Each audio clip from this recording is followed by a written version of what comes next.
Dear students, আজ আমি তোমাদের the farmer and his lazy sons এই স্টোরিটি নিয়ে আলোচনা করব। The farmer and his lazy sons, কৃষক এবং তার অলস পুত্রগণ।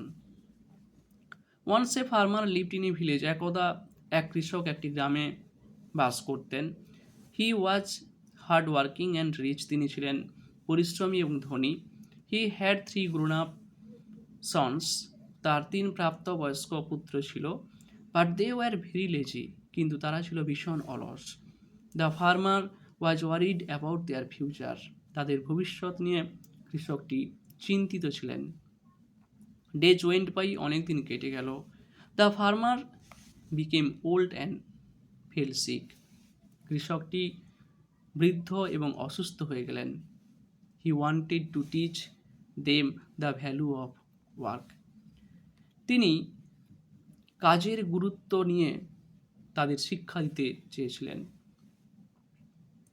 On his death bed he called his sons, তার মৃত্যুশয্যায় তিনি তার পুত্রদের ডাকলেন। He said them that he had buried all his wealth in his fields, তিনি তাদের বলেছিলেন যে তিনি তার সমস্ত অর্থ তার চাষের জমিতে লুকিয়ে রেখেছিলেন। Finally the old farmer died, অবশেষে বৃদ্ধ কৃষকটি মারা গেলেন।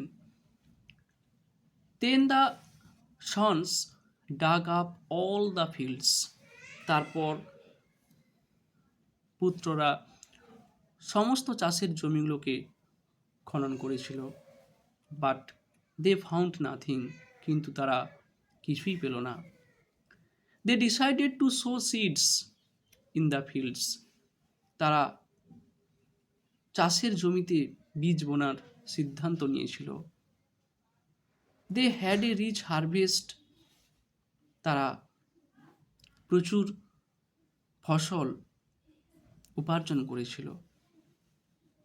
গ্র্যাজুয়ালি দে বিকেম রিচ, ক্রমশ তারা ধনী হতে শুরু করেছিল। They understood that was the real wealth, তারা বুঝতে পেরেছিল যে এটাই ছিল প্রকৃত অর্থ বা সম্পত্তি। মোরাল, নীতিশিক্ষা, লেবার ব্রিংস সাকসেস, পরিশ্রম সফলতা আনে। এখানেই গল্পটি শেষ করছি। আজ এই পর্যন্ত, এরপর অপর কোনো স্টোরি নিয়ে আলোচনা করব। ওকে, থ্যাংকস টু অল।